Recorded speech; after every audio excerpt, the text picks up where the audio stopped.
Last class में बेटा we started from the very basic of the topic that is physical quantities, units, measurements. मैंने आपको बताया था कि इस टॉपिक के अंदर you have basically three parts, जिसके अंदर एक के अंदर आप फिजिकल क्वांटिटीज के बारे में, उनके यूनिट्स के बारे में, यूनिट्स की ड्राइविंग के बारे में, यूनिट्स की इक्वेशन के इस्तेमाल के बारे में, ये सारी चीजें पढ़ रहे होते हैं। सेकेंड पार्ट था जहाँ पे आप एरर्स एंड अनसर्टेनिटीज पढ़ रहे होते हैं। जो थर्ड पार्ट है जहाँ पे आप वेक्टर्स पढ़ रहे होते हो। तो अभी हम लोगों ने लास्ट क्लास में फिजिकल क्वांटिटीज को सिर्फ देखा था और यूनिट्स को थोड़ा बहुत देखा था। मैंने कहा था फिजिकल क्वांटिटीज क्या होती है। फिजिकल क्वांटिटीज आपके पास हर वो चीज जिसको आप मेजर कर सकते हो, जिसको आप कैलकुलेट कर सकते हो, फिजिकल क्वांटिटी है। For example you can measure length, time, mass, acceleration, velocity, energy, power, ये सब आपके पास क्या है, फिजिकल क्वांटिटी। उसके बाद जो हम लोगों ने बात की थी वो अहम बात ये की थी कि एक फिजिकल क्वांटिटी जो है, हर फिजिकल क्वांटिटी को रिप्रेजेंट करने का एक अहम तरीकेकार है। अच्छा, वो अहम तरीकेकार क्या है कि आपको चाहिए होता है एक मैग्नीट्यूड, द न्यूमेरिकल वैल्यू, और दूसरी चीज जो आपको चाहिए होती है दैट इज दूसरी चीज जो आपको चाहिए होती है दैट इज द यूनिट। ठीक है, ये दो चीजें हैं जो आपको चाहिए during to express a physical quantity. Without these two things आप फिजिकल क्वांटिटी एक्सप्रेस रिप्रेजेंट नहीं कर सकते। ठीक है जी। अच्छा, अब क्या मतलब है रिप्रेजेंट नहीं कर सकते? तो मैंने कहा था कि देखें, अगर आप किसी भी चीज को क्वालिटेटिवली बता रहे हैं, न्यूमेरिकल वैल्यू तो चाहिए। यूनिट की सिग्निफिकेंस यहाँ पे ये है कि यूनिट आपको बता रहा होगा कि पहली बात कि आप किस फिजिकल क्वांटिटी की बात कर रहे हैं, आप एक्सेलरेशन की बात कर रहे हैं, मास की बात कर रहे हैं, आप टाइम की बात कर रहे हैं, ये आपको आइडेंटिफाई होगा यूनिट से। ठीक है।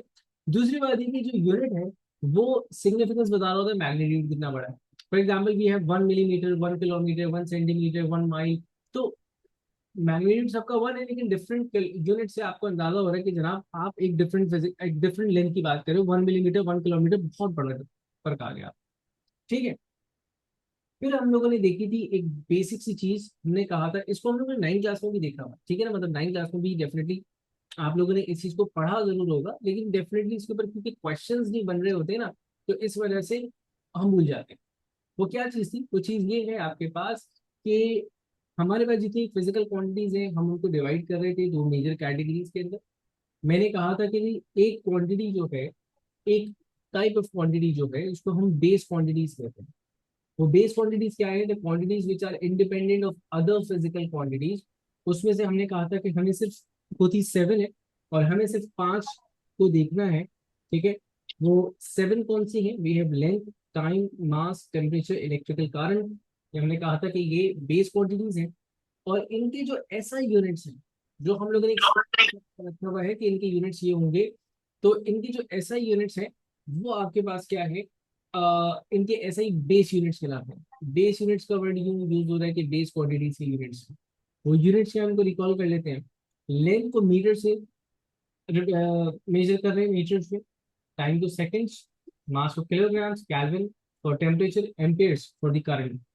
अब इनके जो सिंबल्स हैं, मैंने कहा था ये बहुत अहमियत रखते हैं। सिंबल्स का काम ये है कि सिंबल्स में चेंजेस नहीं आ सकते। मतलब अगर आपने कहीं मीटर के लिए कैपिटल एम लिख दिया तो भाई गलत हो जाएगा, इसलिए सेकंड के लिए कैपिटल एस लिख दिया तो गलत हो जाएगा। तो metres represented by small M, second small S, kilograms के K G small, kelvin capital K, ampere capital A. ठीक है। मैंने कहा ये जो है इनका यूनिट्स, इनको हम बेस यूनिट्स कहते हैं। Drive quantities on the other hand, मैंने कहा था कि हर वो फिजिकल क्वांटिटी जो कि इन बेस क्वांटिटीज से मिल करके, 2 3 4 5 6 बेस क्वांटिटीज से मिल करके बनी है, उसे ड्राइव क्वांटिटी कह रहे हैं, जिसको हमने एक्चुअली ड्राइव किया है यूजिंग डिफरेंट फिजिकल क्वांटिटीज। मिलकर के से बनी है से क्या मुराद है कि मतलब क्या मतलब है मिलकर बनी है? मिलकर बनी है मुराद ये है कि as a result of multiplication, as a result of division. जैसे डेंसिटी की एग्जांपल ले हम। डेंसिटी आपके पास मास डिवाइडेड बाय वॉल्यूम है। एरिया आपके पास लेंथ मल्टीप्लाई बाय लेंथ है। वॉल्यूम आपके पास length multiply by length multiply by length. इसी तरह दिस इज व्हाट हम बोल रहे हैं मीटर। तो उन 5 के अलावा जो हम लोगों ने याद कर लिए, उन 5 के अलावा जितनी भी फिजिकल क्वांटिटीज हैं उनको आप ड्राइव क्वांटिटीज का नाम बोलते हैं। जो अहम चीज हमने देखी थी वो था इन ड्राइव क्वांटिटीज का यूनिट डिसाइड करना, या फिर इन ड्राइव क्वांटिटीज का यूनिट ड्राइव करना इन टर्म्स ऑफ बेस यूनिट्स। तो फ्यू ऑफ द क्वांटिटीज तो ऐसी हैं जिनकी यूनिट्स को आप एक्सप्रेसिव बेस यूनिट्स की टर्म्स में कर रहे होते हो। क्वांटिटीज कौन सी है? देखो, फॉर एग्जाम्पल मैंने कहा था एरिया है, वॉल्यूम है, speed, velocity, acceleration, density. These are those physical quantities जिनकी जो आपके पास यूनिट्स है वो in terms of base units आते हैं। Metre square, metre cube, metre per second square, KG per metre cube. अरे बस समझ में, कुछ फिजिकल क्वांटिटीज हैं, बल्कि अलॉट ऑफ फिजिकल क्वांटिटीज जिनके जो यूनिट्स हैं, ऐसा यूनिट्स, वो बेस क्वांटिटीज की टर्म्स में नहीं है, rather they are named after any scientist. अच्छा, मुझे एक सेकंड दीजिएगा आप लोग जरा।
चलें जी, अब हमने कहा था कि उन फिजिकल क्वांटिटीज का जो है वो हमने निकालना है बेस यूनिट्स।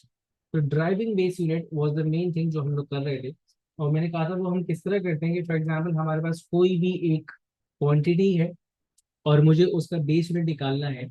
तो let's start with few examples जो कि हम लोगों ने उस दिन एज एन होमवर्क आपको दी थी लास्ट क्लास में। तो यहाँ से आपका होमवर्क भी चेक हो जाएगा। मैंने कहा था कि जैसे अगर मुझे पावर के यूनिट्स को डील करना है, तो देखो पावर जो है इसका जो ऐसा यूनिट है, दैट इज वॉट।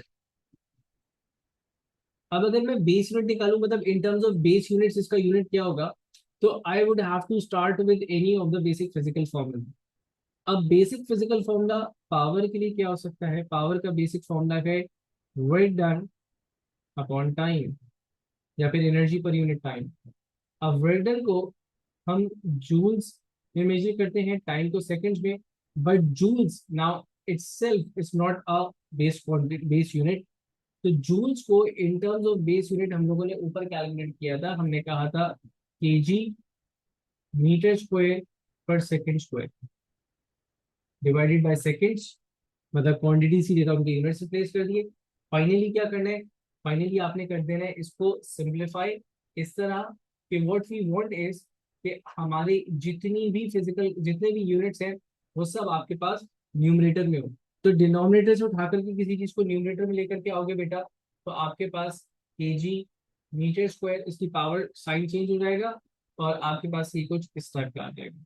तो अगर आप लोगों ने डेफिनेटली आई होप आप लोगों ने सॉल्व किया होगा, तो केजी पावर का आप लोगों ने कुछ ये यूनिट निकालना होगा। मैं जल्दी जल्दी सारे इस वक्त कर लेता हूँ ताकि आप लोग अपने आंसर्स को चेक कर लो। जहां पर किसी का कुछ गड़बड़ होती है आंसर के अंदर, वो वहीं पे मुझे रोक करके बताइएगा। इसके बाद मैंने आप लोग को दिया था इलेक्ट्रिकल चार्ज।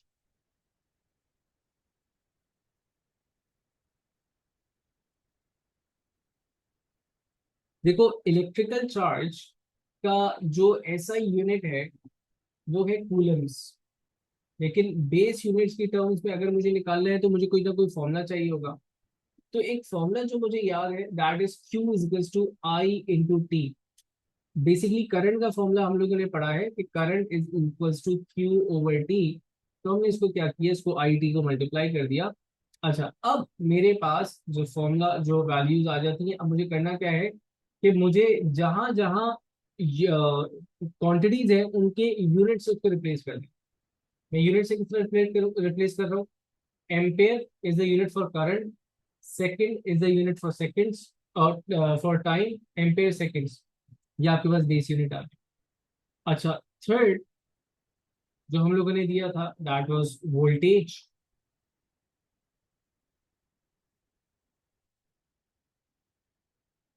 देखो वोल्टेज का जो डिफाइनिंग फॉर्मूला है, डिफाइनिंग फॉर्मूला आप लोग के ध्यान में V/IR आ रहा होगा। V/IR से बिल्कुल सॉल्व हो सकता है, लेकिन उसके लिए मेरे पास आर का फॉर्मूला नहीं है, राइट? आर के बेस यूनिट्स नहीं है उसमें। तो मैं इसको डिफाइनिंग फॉर्मूला से भी कर सकता हूँ। डिफाइनिंग फॉर्मूला है मेरे पास वोल्टन पर यूनिट चार्ज। लेकिन लेट्स से कि किसी को एक इस तरह का फॉर्मूला याद आता है कि सर देखिए पावर होता है वोल्टेज इंटू करंट। तो अगर मैं इसको पावर डिवाइडेड बाय करंट कर दूं, क्या तब भी यूनिट आ सकता है? बिल्कुल आ सकता है, ठीक है। अब देखो पावर का यूनिट तो यही वाला यूज होगा जो आपने अभी निकाला थोड़ी देर पहले। तो पावर की जगह उसकी यूनिट लिखो केजी, मीटर स्क्वायर पर सेकेंड क्यूब, ठीक है। उसके बाद एम्पेयर करंट की जगह। सिंप्लीफाई कर दो। सिंप्लीफाई करने का मतलब क्या है कि इस एम्पेयर को उठा करके डिनोमिनेटर में ले जाओ। बेटा ये हो जाएगा केजी मीटर स्क्वायर पर सेकेंड क्यूब एम्पेयर इनवर्स, ठीक है। अच्छा, उसके बाद हम लोगों ने इलेक्ट्रिकल रेजिस्टेंस का एक फॉर्मूला लिखा हुआ है। देखो इलेक्ट्रिकल रेजिस्टेंस को मैं किस तरह यूज कर सकता हूँ। रेजिस्टेंस तो अगेन, अगर कोई बोले कि सर एक रिलेशन तो रेजिस्टेंस का ये है कि V/I, ऐसे भी सॉल्व कर सकते हैं। वोल्टेज के यूनिट्स अभी आपने निकाले, आपने निकाले केजी मीटर स्क्वायर पर second cube ampere inverse divided by current का यूनिट एम्पेयर। और यहां से आपने केजी मीटर स्क्वायर पर सेकेंड क्यूब इस तरह करके सॉल्व कर लिया, ठीक है। जल्दी जल्दी बाकी दो के भी बता देता हूँ ताकि आप लोग एटलीस्ट अपना आंसर कंफर्म कर लो। अच्छा ये हो जाएगा एम्पेयर इनवर्स स्क्वायर, क्योंकि आपके पास इस वक्त एक तो ऑलरेडी ऊपर मौजूद था ना। तो आप लोग अपना आंसर चेक कर लो, तो मैं specific heat capacity and frequency का भी कर देता हूँ जल्दी से। देखो specific heat capacity is thermal energy पर मास पर चेंज इन टेम्परेचर। अब इनको यूनिट से रिप्लेस करोगे तो एनर्जी का यूनिट जूल्स होता है, लेकिन बेस यूनिट्स की टर्म्स में लिखते हैं केजी मीटर स्क्वायर पर सेकेंड स्क्वायर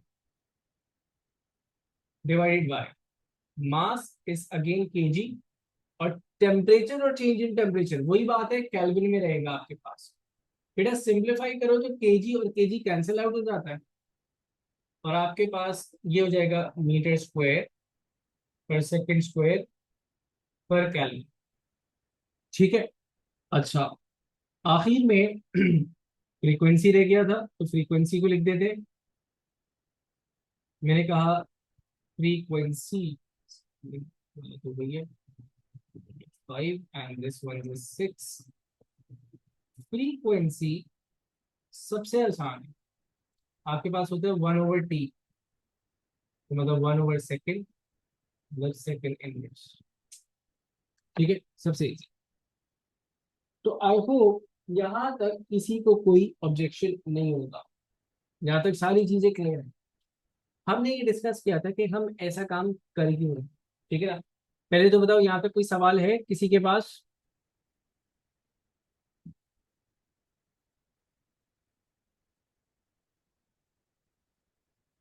चलो जी, आगे बढ़ जाते हैं। यार एक थम्स अप ही शो कर दिया करो कि नहीं सर कोई सवाल नहीं है, मतलब बंदे को लगे तो सही कि नहीं लोग पढ़ रहे हैं यहाँ पे। चलो जो हुई ना बात, ऑल गुड, यस। जिंदा होने का एहसास दिलाया करो, मतलब बताया करो नहीं सर हम जाग रहे हैं हम। आप बेफिक्र होकर के पढ़ाएं। आप दीवारों से बात ही नहीं कर रहे, हम आपकी बात सुन रहे हैं, सही है ना। चलिए जी, आशीष भाई getting every point. Good good good good good.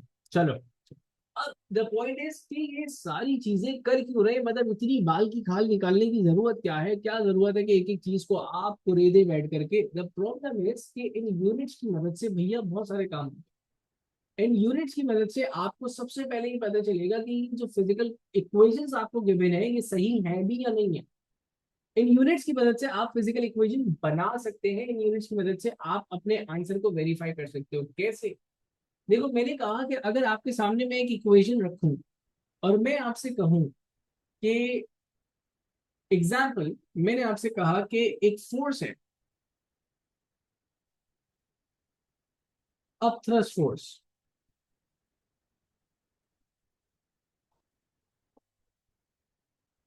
एक फोर्स है अपथ्रस्ट फोर्स, और अपथ्रस्ट फोर्स का फॉर्मूला है रो जी वी, मतलब डेंसिटी,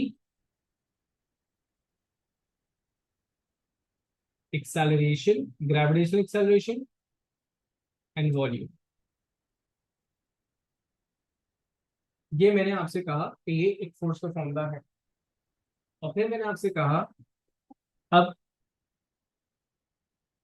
बहुत शुक्रिया अब्दुल रहमान भाई, बहुत शुक्रिया। चले, अच्छा, अब आपने कहा कि जनाब ये फोर्स का फॉर्मूला है। मुझे एक बात ये बताओ, फोर्स का जो आपने बेसिक फॉर्मूला पढ़ा है that is F is equals to M A, और आपने कहा कि रो जी वी भी एक किस्म की फोर्स है जिसके लिए मैं इस तरह मालूम कर सकता हूँ। अब जिसने सबसे पहले ही काम किया होगा वो जो साइंसदान अंकल थे जिन्होंने सबसे पहले काम किया, उसने अपने इस रो जी वी को किस तरह वेरीफाई किया होगा कि यार ये एक्चुअली मुझे फोर्स ही देगा या नहीं देगा यूनिट्स के बराबर। कैसे? देखो, जो बेसिक फॉर्मूला है अगर मैं उसको सॉल्व करता हूँ बेसिक यूनिट्स बेस यूनिट्स निकालने के लिए, तो मेरे पास आता था KG metre per second square. अगर रो जीवी से भी KG metre per second square आ जाता है तो इसका मतलब ये है कि ये फॉर्मूला जो है it is valid for finding out the force. किस तरह करूंगा? मैं करूंगा रो डेंसिटी है, यूनिट्स की जगह, क्वांटिटीज की जगह उनकी यूनिट से प्लेस कर दो। अब रो डेंसिटी है मतलब KG per metre cube, G is gravitational acceleration मतलब मीटर्स पर सेकंड स्क्वायर, और वी आपके पास वॉल्यूम है मतलब मीटर क्यूब। अब ये किस चीज का वॉल्यूम, किस चीज का डेंसिटी, ये बाद में पढ़ेंगे जब हम इस चैप्टर तक पहुंचेंगे। अभी सिर्फ हमें क्वांटिटी और यूनिट से ताल्लुक। तो बेटा अगर मैं इसको सिंप्लीफाई कर दूं, तो सिंप्लीफाई करने पे मुझे क्या मिल रहा है? केजी ऑल अलोन है, केजी से रिलेटेड कोई और टर्म मौजूद नहीं है, तो आपने केजी एज इट इज लिख दिया। अगर आप मीटर्स को देखो तो मीटर्स में आपके पास तीन टर्म्स आ रही है, एक मीटर पावर 3 के साथ है, एक मीटर पावर 1 के साथ है, एक मीटर पावर +3 के साथ, और आपके पास एक सेकंड है जो कि पावर -2 के साथ है। देखो भाई, ये -3 और +3 कैंसिल आउट हो जाएगा। बचा क्या आपके पास? आपके पास बचा KG metre per second square, जो कि बेटा एग्जैक्टली exactly आपके पास बेस यूनिट ऑफ फोर्स के बराबर है। तो इसका मतलब है कि ये फॉर्मूला आपके पास सही है। ठीक है, इस कॉन्सेप्ट को हम होमोजेनिटी का नाम। होमोजेनिटी क्या है? जहां पर हम अपनी इक्वेशन को वेरीफाई कर रहे हैं with with with help of units. जब भी आप कोई इक्वेशन बनाते हैं तो आपको उसको चेक करना है दो तरीकों से। आपने पहले तो ये चेक करना है कि ये इक्वेशन मैथमेटिकली एलिजिबल है या नहीं। दूसरा, लॉजिकली सही आंसर दे रही है या नहीं दे रही है। मैथमेटिकल एलिजिबिलिटी आप इस तरह देखेंगे। मैथमेटिकल एलिजिबिलिटी ये कहती है कि equation should be a homogeneous equation. Homogeneous equation किसे कह रहे हैं? हर वो इक्वेशन, ऐसी इक्वेशन जिसके तमाम टर्म्स का बेस यूनिट सेम आ रहा हो, such an equation is a homogeneous equation. मतलब अगर एक इक्वेशन है उसके अंदर जो भी टर्म्स इस्तेमाल हो रही है उनका जो बेस यूनिट आना चाहिए वो सेम आना चाहिए। एग्जाम्पल देखो, अगर मैं कहूँ कि एक इक्वेशन है आपके पास v² - u² is equals to 2as। ठीक है, नाउ द पॉइंट इज कि वैसे तो इक्वेशन हम सब पढ़ चुके हैं, इसमें टर्म्स कितनी है? तो बेटा एक टर्म ये हो गई, एक टर्म ये हो गई, एक टर्म ये हो गई। हर वो वैल्यू जो आपस में प्लस या माइनस हो रही है या फिर इजिकल्स टू के पार है, तो वो अलग अलग टर्म्स है। मल्टीप्लाई डिवाइड हो रही है वो एक ही टर्म है, जैसे ए और एस मल्टीप्लाई हो रहा है ना, एक ही टर्म, ठीक है ना। इसी तरह हाफ ए टी स्क्वायर ये एक सिंगल टर्म है आपके पास। अब इसको वेरीफाई किस तरह करना है, पहला तो मैं यूज करूंगा वी स्क्वायर, मतलब इसका यूनिट इन तीनों का यूनिट सेम होना चाहिए। अगर नहीं आता तो नॉन होमोजेनियस।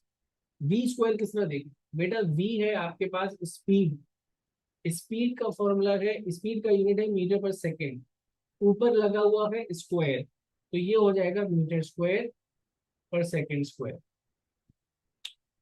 आपके पास एक इक्वेशन है यू स्क्वायर, एक टर्म है यू स्क्वायर। बेटा अगेन यू भी आपके पास वेलोसिटी थी, तो ये भी स्क्वायर लग गया, ये हो गया मीटर स्क्वायर पर सेकेंड स्क्वायर। अब ये तो सेम थे। तीसरा था टू ए एस। अब टू ए एस का क्या मतलब है, इस टू को मैं कर दूंगा इग्नोर, कांस्टेंट कोफिशिएंट्स वगैरह साइड में कर दिए जाते हैं क्योंकि हमें यूनिट से तब।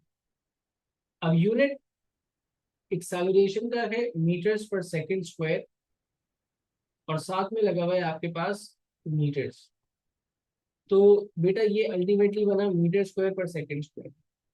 तीनों टर्म्स का यूनिट आपके पास सेम आ रहा है, तीनों टर्म्स का यूनिट सेम आ रहा है, तो इसका मतलब है कि this equation is homogeneous, equation is homogeneous. अब होमोजेनिटी को हम इस्तेमाल कर, हम इसको क्वेश्चंस किस तरह देखते उस तरफ आ जाते हैं। यहां तक कोई सवाल किसी के जहन में?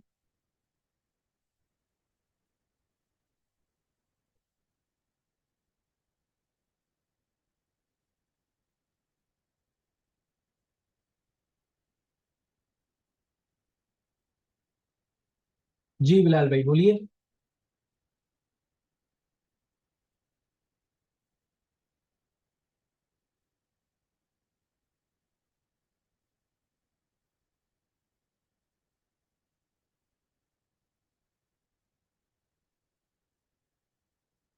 बिलाल कुछ कहना चाह रहे हैं आप?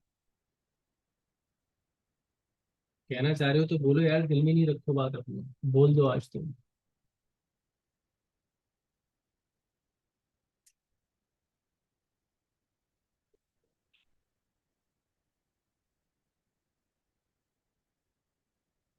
ऐसा ही बेस यूनिट सेम होना मतलब, आप ये पूछना चाह रहे हैं क्या ऐसा ही बेस यूनिट का सेम होना इज होमोजेनिटी? यस, ऐसा ही बेस यूनिट का सेम होना इज होमोजेनिटी। ठीक है, I hope this was a question, मैं इसको इतना समझाऊं। चलें, अब देखिए इस टॉपिक से रिलेटेड पासिवर्ड्स में क्वेश्चंस किस तरह के बनते हैं। अब आपके सामने जो क्वेश्चंस हैं, क्वेश्चन नंबर 16 को आप देख रहे हैं मेरे साथ।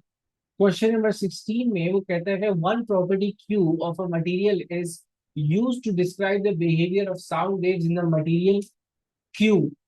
In the material Q is defined as the pressure P of the sound wave divided by the speed V of the wave and the surface area of the material through which the wave travel.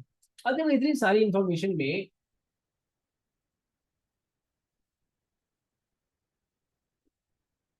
Yes Abdul Rahman scene है इसके, देखो हम homogeneity के अंदर check कर रहे होते हैं यूनिट्स का बैलेंस होना।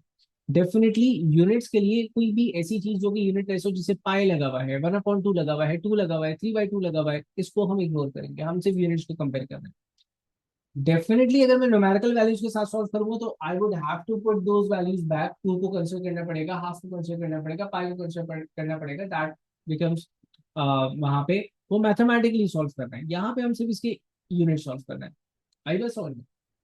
चले, क्वेश्चन में थे, इसने कहा कि एक क्यू एक प्रॉपर्टी है जो कि साउंड वेव के बारे में बताती है कुछ इंफॉर्मेशन, और उसका जो फॉर्मूला है वो पी ओवर वी ए है। अब जो इन्फॉर्मेशन है उसके कॉन्सेप्ट से हमें भी कोई ताल्लुक नहीं है, हमारा सिर्फ इस बात से ताल्लुक है ये जो पी वी ए दिया हुआ है, ये क्या है। तो आप जब भी क्वेश्चन देखें तो आपने ये देखना है कि जनाब पी जो था वो प्रेशर है, ए जो है वो सरफेस एरिया है, और वी जो है वो स्पीड है। अब उसने आपसे कहा कि what are the SI base units of Q, Q के एसआई बेस यूनिट्स क्या है। तो देखो एसआई बेस यूनिट्स निकालने का तरीकेकार तो अभी हमने देख लिया कि अगर हमारे पास फॉर्मूला गिवन हो तो जो फॉर्मूला है उसके अंदर जो क्वांटिटीज इन्वॉल्व होती है उसमें हम यूनिट्स रिप्लेस कर देते क्वांटिटीज की जगह। अब क्यू को अगर मुझे क्यू का अगर मुझे यूनिट निकालना है तो मैं पी की जगह लिखूंगा पी का बेस यूनिट जो कि KG per metre per second square. उसके बाद v की जगह v का यूनिट लिखूंगा that is metre per second. A की जगह ए का यूनिट लिखा that was metre square, A area. अब आपने सिर्फ इसको सिंप्लीफाई कर दिया। बेटा अगर आप इसको सिंप्लीफाई करते हो तो सारी चीजें मैं डिनोमिनेटर न्यूमरेटर में लेकर के आ जाता हूँ। बेटा केजी वाज ऑल अलोन तो वो ऐसे ही रहा। मीटर में आपके पास मीटर इनवर्स तो था ही नीचे। बेटा this metre and this metre becomes metre cube और ये ऊपर जाकर के -4 हो जाएगा। तो ये हो जाएगा सॉरी -3 हो जाएगा तो ये -3 हो गया। और सेकंड के लिए आपके पास सेकंड -2 और ये -1 ऑलरेडी है तो ऊपर जाकर के प्लस हो गया। अब इसको सिंप्लीफाई कर दो थोड़ा सा। ये हो जाएगा KG M ratio to power -4 और -2 + 1 बिकम्स -1। तो आपके पास यूनिट ऑफ क्यू बचे सी। जब भी ऐसा सवाल आए तो आपने ये जहन में नहीं लेकर के आना कि यार ये होमोजेनियस है भी या नहीं होमोजेनियस है आपके लिए। ठीक है ना। ये आपके लिए क्या होगा होमोजेनियस इक्वेशन है। आइए सवाल में किस तरह सोल्व कर रहे हैं। अगला सवाल देखते हैं क्लियर टू एवरीवन यहाँ तक कोई सवाल। ठीक है चले। अच्छा अब अगला सवाल अगर हम देखें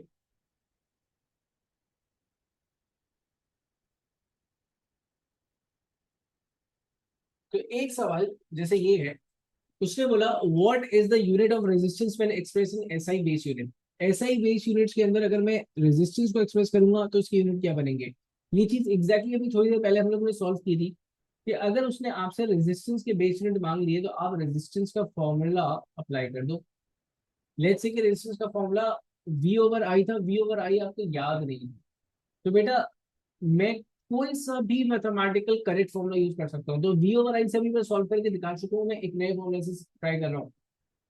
बेटा पावर का इलेक्ट्रिकल पावर का एक फॉर्मूला आप लोगों ने पढ़ा था I2R ओ लेवल्स में पढ़ा था। भूल गए हो तो टेंशन नहीं लो अभी दोबारा पढ़ ली।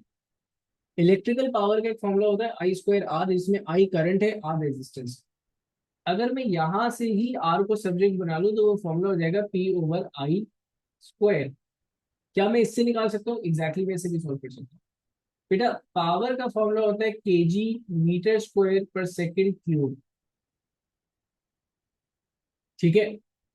एम करंट का जो यूनिट है दैट इज आपके पास एम्पेयर और एम्पेयर पे स्क्वायर लगा होता है तो ये स्क्वायर लगा दिया आपने। अब आप इसको न्यूमरेटर में ले जाओ -2 हो गया। तो आप देख लो आपके पास कहाँ पर है ये डी इज द आंसर। ठीक है। तो एक ये है आपके पास क्वेश्चन का स्टाइल। अच्छा अब एक बड़ी मजेदार सी चीज जो एग्जैक्टली होमोजेनिटी को रिलेट करती है वो आपके पास इस सवाल के अंदर क्वेश्चन नंबर 29। क्वेश्चन नंबर 29 की तरफ देखो सवाल पढ़ो। वो कहता है in an experiment to determine the acceleration of free fall G. तो मतलब जी होगी यहाँ पे acceleration. A ball bearing is used to held by an electromagnet and the current to the electromagnet is switched off, the clock starts and the ball bearing falls after falling a distance h। तो मतलब h हो गया distance। the ball bearing strikes a switch to stop the clock which measures the time t हो गया time। which expression gives which expression can be used to calculate the value of g। उसने कहा कि g किस formula से calculate कर सकते हैं। तो देखो अब होमोजेनिटी का इस्तेमाल करेंगे। जो भी फॉर्मूला जी की वैल्यू फाइंड आउट करके दे रहा है मतलब होमोजेनियस है। अब आपके पास जी का जो यूनिट है that is metres per second square. तो वो फॉर्मूला जो कि जी की वैल्यू कैलकुलेट करके दे रहा है उसके ऐसा ही बेस यूनिट भी मीटर पर सेकंड स्क्वायर होने चाहिए ना। तो अब इसको सॉल्व करने का तरीकेकार क्या होगा, मैं फॉर्मूलाज में देखूंगा कि किस फॉर्मूला के एसआई बेस यूनिट जो है मीटर पर सेकंड स्क्वायर मिल रहा है। फॉर एग्जांपल पहला ए से स्टार्ट कर रहा हूँ बेटा, आपके पास है H T square upon two को definitely we know that ignore कर देना है, कांस्टेंट है आपके पास। एच मीटर्स है, टी टाइम है, सेकंड और उसके ऊपर स्क्वायर लगा हुआ है, तो ये मीटर सेकंड स्क्वायर बन गया, which is not equal to the gravitational acceleration वाला यूनिट, तो ये गलत हो गया, ये फॉर्मूला यूज नहीं हो सकता। दूसरा फॉर्मूला देख लो। दूसरा फॉर्मूला में आपके पास है टी एच स्क्वायर, तो बेटा T is time seconds, H is metre, metre square, तो ये हो गया metre square second, which is again not equal to the value of gravitational acceleration, unit of gravitational acceleration, तो ये भी गलत हो गया। अच्छा, अब मैं, चलो अब सॉल्व कर ही रहे तो टी को भी सॉल्व, सी को भी सॉल्व कर लेते हैं, हालांकि सी भी गलत है। टू को इग्नोर कर दिया, टाइम है सेकंड्स, ये है मीटर स्क्वायर, अंडर रूट लगा, तो सॉल्व कर लो। सॉल्व करोगे तो ये रहेगा सेकंड की पावर हाफ, अंडर रूट का मतलब पावर हाफ होता है, मीटर की पावर -1, -1 इसलिए कि वो रूट लगा हुआ था, ऊपर आया -2, अंडर रूट किया तो माइनस, ये तो भाई बहुत ही गलत, ज्यादा गलत हो गया। अब आओ डी के ऊपर, देखो डी में आपके पास इसको इग्नोर किया, ऊपर था मीटर, नीचे था सेकंड स्क्वायर, यहाँ पर आया मीटर पर सेकंड स्क्वायर, तो होमोजेनिटी के हिसाब से आंसर क्या बना आपके पास, आंसर बना आपके पास डी। अरे बस समझ में। सो दिस इज हाउ जो होमोजेनिटी टेल्स कि कौन सा फॉर्मूला गलत है, कौन सा फॉर्मूला सही है। अब एक सवाल मैं आपको दे रहा हूँ, और ख्वाहिश मेरी ये होगी कि वो सवाल आप लोग सॉल्व करें। आसान सा है, एंड जिया, काबिंदा एंड हाशिर भाई, आप लोगों से ज्यादा उम्मीद है इस सवाल के जवाब, ठीक है। बाकियों से भी है, ऐसी बात नहीं है, इन लोगों से ज्यादा है। अगर कोई सरप्राइज देकर ही करना चाहते तो भी कर सकते हैं। नहीं बेटा, -2 नहीं था अब्दुल रहमान, अंडर रूट लगा हुआ था ना, इसलिए -1 हो गया था। चलें जी, ये सवाल करना है 33 आप लोग, 33 ट्राई करें।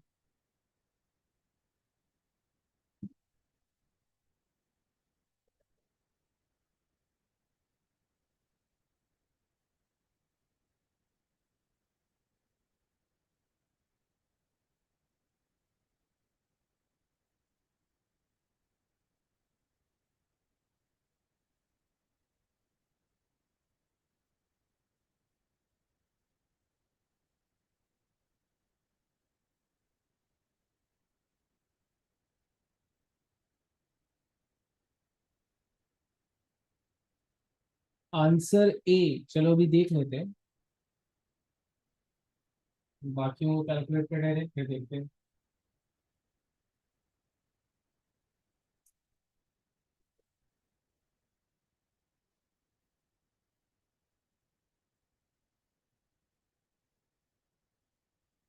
Answer B. ओ, एक ए आ गया, एक बी आ गया, अब एक कोई बंदा सी बोल दे, एक कोई बंदा डी बोल दे, पूरे हो जाएंगे ऑप्शंस, बचा ही कुछ नहीं कर।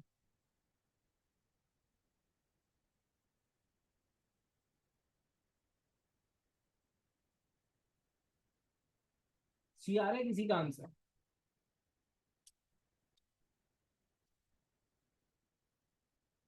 देखो भैया, you are suppose to find out the unit of K, जहां पर आपको इंफॉर्मेशन ये गिवन है कि v is the speed, d is the distance moved and के यूनिट्स चाहिए। सो द फर्स्ट स्टेप जो कि आपको लेना चाहिए वो ये है कि आप के को सब्जेक्ट बना दो। अगर आप के को सब्जेक्ट बनाते हो तो this is what the formula would look like. Once आपने के को सब्जेक्ट बना लिया है, तो अब आप यूनिट्स की क्वांटिटीज की जगह यूनिट्स रिप्लेस कर दो। दिस वाज मीटर्स, ये आपके पास मीटर पर सेकंड था, और ऊपर लगा हुआ था स्क्वायर, ठीक है। तो ऊपर लगा हुआ था स्क्वायर, तो बेटा स्टेप्स बढ़ा रहा हूँ, इतने ज्यादा स्टेप्स के अंदर ये काम होना नहीं चाहिए आप लोगों के लिए।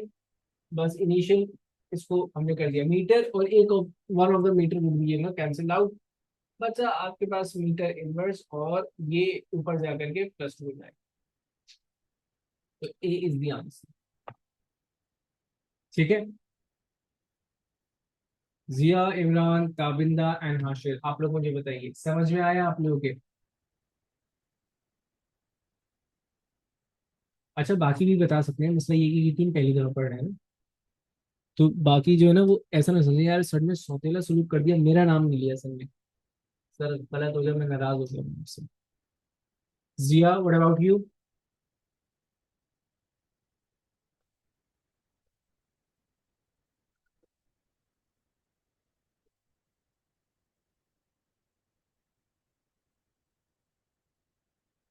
चले आगे बढ़े हम। ठीक है। अब एक और सवाल देखिएगा आप, अब इसमें सिर्फ हमने क्वेश्चन सॉल्व करने हैं, डिफरेंट टाइप्स ऑफ क्वेश्चन हैं जो हम लोग सॉल्व करेंगे इसके अंदर। एंड फिर मैं आप लोगों को दूंगा एक बहुत मजेदार सी वर्कशीट आज, जो कि आप लोगों ने सॉल्व करनी होगी। अच्छा, बिल्कुल इसी तरह का एक सवाल है बेटा, इसको ट्राई कीजिएगा। इस दफा जल्दी रिस्पॉन्स एक्सपेक्ट कर रहा हूँ। ठीक है बेटा, क्वेश्चन नंबर 49 देखिएगा, वो आपसे कहता है कि the time taken for a satellite to orbit the earth on a circular path is given by the equation. जो अर्थ को टाइम, किसी भी सैटेलाइट को अर्थ के अराउंड घूमने में जो टाइम लग रहा है उसका फॉर्मूला है T square is two K R cube upon M. ठीक है, where R is the radius, M is the mass and K is a constant. Find the units of K की यूनिट्स निकाल करके दे दो। तो बेटा के की यूनिट्स निकालने के लिए सबसे पहला काम क्या करना चाहिए? सबसे पहला काम ये करना चाहिए कि आप के को सब्जेक्ट बनाओ। के को सब्जेक्ट बनाओगे तो यू लेफ्ट में T square multiply by M divided by R cube. ठीक है, उसके बाद जो जो क्वांटिटीज आपने लिखी हुई हैं आप उसको यूनिट से रिप्लेस कर दोगे। आप यूनिट से रिप्लेस करोगे तो बेटा ये हो जाएगा आपके पास, टाइम का यूनिट होता है सेकंड, सेकंड का स्क्वायर, मीटर्स का यूनिट होता है केजी, मास का यूनिट होता है केजी, तो आपने केजी लिखा। और यहाँ पर आप लिखोगे R cube, R cube is metre cube. ठीक है, उनको सिंप्लीफाई करोगे और एक तरीके से लिख दोगे मीटर, मीटर्स क्यूब और सेकंड। तो आप ये देख लोगे कि आपका आंसर कौन सा मैच कर रहा है, आंसर इज सी। ठीक है, ओके, एक क्वेश्चन और देखेंगे हम, मजेदार सा, बहुत ही मजेदार सा। ये अगेन आप लोग को ट्राई करेंगे, आसान सा है। ठीक है, उसने कहा एग्जाम, उसने कहा 53, क्वेश्चन नंबर 53 को हम डिस्कस कर रहे हैं। तो कहते हैं at temperature close to zero kelvin, zero kelvin के नजदीक the specific heat capacity C of a particular solid is given by C is equal to BT cube. C is the specific capacity, it is given by BT cube, जहां पे T is the temperature, thermodynamic के लफ्ज से घबराना नहीं, it's just the temperature। इसको thermodynamic temperature क्यों कहते हैं, अगर आप E2 में पहुंचे तो आपको खुद समझ में आ जाएगा। And B is a constant। ठीक है, ऐसा यूनिट ऑफ हीट कैपेसिटी आपको दे रखे हुए हैं, लेकिन बहुत ध्यान इस बात पे दो कि जो ऐसा यूनिट आपको दे रखे हुए हैं उसमें अगेन एक जूल्स आ रहा है जो कि फर्दर ओपन अप होगा। सही है, उसने पूछा what is the unit of constant B, B के यूनिट बनाने। तो you know the step, B को सब्जेक्ट बनाओगे, यूनिट्स रिप्लेस करोगे और फाइनली सिंप्लीफाई कर दोगे। 2 मिनट का टाइम दे रहा हूँ, जल्दी से करो इस बात, जल्दी से कीजिएगा।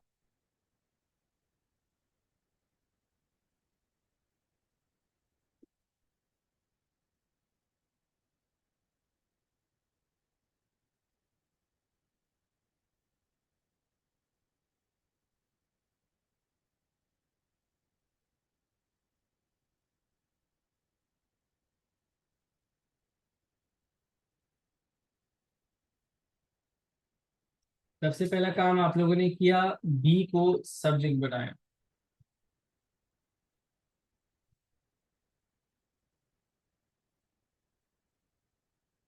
चले देख लेते हैं बिलाल भाई। दूसरा काम आप लोगों ने किया कि सी की जगह उसके यूनिट्स लिखे जूल्स पर केजी पर केल्विन, और केल्विन क्यूब। तीसरा काम आपको ये करना चाहिए कि जूल्स इटसेल्फ बेस यूनिट नहीं है, तो इसको बेस यूनिट में कन्वर्ट करूंगा। जूल्स आपके पास बराबर होता है KG per metre, KG metre square पर सेकंड स्क्वायर। ठीक है। आगे आपके पास लिखा हुआ था केजी इनवर्स के साथ, फिर लगा हुआ था केल्विन इनवर्स के साथ, और डिनोमिनेटर में आपके पास आ गया था केल्विन क्यूब। बेटा केजी और केजी कैंसिल आउट हो गया था आपके पास, और आपके पास बचा था अब सिर्फ केल्विन। जब ये ऊपर जाएगा तो -3 रहेगा, -1 प्लस -3 -4 हो जाता है, तो केल्विन -4 हो गया था मीटर स्क्वायर एंड ये। तो उस हिसाब से आपके पास आंसर बी बनता है। क्लियर हुई बात बच्चों? समझ में आया ये चीज? Clear to everyone? चले। अच्छा, अब यहाँ पर इसको मैं रोक रहा हूँ, ठीक है। एंड फर्दर इसमें भी काफी कुछ है, लेकिन मैं आप लोगों को दे रहा हूँ प्रैक्टिस वर्कशीट, ठीक है। बल्कि आप सबके पास वर्कशीट है, जिनके पास नहीं है मैं उनको भी दूंगा। वर्कशीट 1.1, ठीक है। आप लोगों में से जिस जिसको इस टॉपिक पे इशू था वो वर्कशीट 1.1 को एक दफा गो थ्रू करेगा, ठीक है। एंड जो आप लोग जिया ताबिंदा, आप लोगों को मैं वो वर्कशीट 1.1 आप लोगों के ग्रुप पे दूंगा, ठीक है। बाकी